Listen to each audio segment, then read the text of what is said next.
I heard the most beautiful idea that I'd like to share with you as you are we beginning, Jewish women, to start preparing for Passover, Pesach. We started our cleaning, we're starting preparing, buying the things, thinking about, okay, what am I going to make, what I'm going to do, the outfits, everything.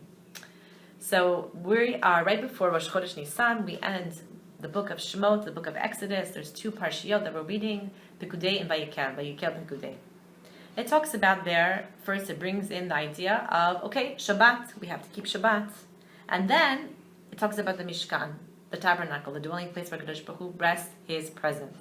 From there, Rashi learns that you cannot break Shabbat in order to build the Mishkan. Even though building the Mishkan is so important, we want this place where Hashem is resting his Shekhinah. Hashem says, for my place, I don't want you to break Shabbat. Shabbat is much more important. Remember, Shabbat is also the symbol of, okay, this is between us and Kadosh Baruch Hu. It's showing us, Hashem, how much we love you, how much we're stepping back, we're not in control, we're giving over to you. 6 days of the week, Hashem says to you, okay, you think you're in control, you want to be in control, I let you have that appearance. But in Shabbat, take a step back, emulate me, and understand that there's a purpose and a reason behind everything that you're doing. Those 6 days are for something. So comes, and Hashem says, don't build my dwelling place without understanding what it's for. Now, how do we know what it's for? We keep Shabbat. And another how we know it's for is that it's very interesting, is that the service of the Mishkan and the Beis HaMikdash, meaning lighting the menorah, the certain different kinds of korbanot, the ketoret, the ner tamid, this actually we're allowed to break Shabbat in order to do this. Coming to teach us, I heard from a Breitowitz that, wow, the avoda, the actually of the doing and the service and the giving of your heart is more important than just sort of making and beautifying the mitzvah. Now, why am I saying this? It's the weeks before Pesach, because the weeks before Pesach, Passover, we get a little bit caught up in the things that are not actually the most important things.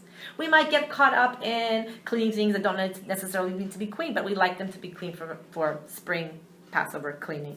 We might get caught up in the outfits that don't really need to match. That it's, it's okay. We might get caught up in certain appearance of how everything has to look, and I have these expectations of how my Seder is going to be looking, and how I want the table to be, and how I want the children to be. And Hashem is telling us, you know what? Don't forget the true avoda. Don't forget what Passover is really about.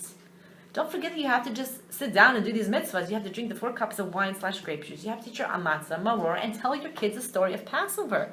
Don't get caught up so much in the externalities that you're forgetting what is the most important. Hashem wants our hearts. He wants us.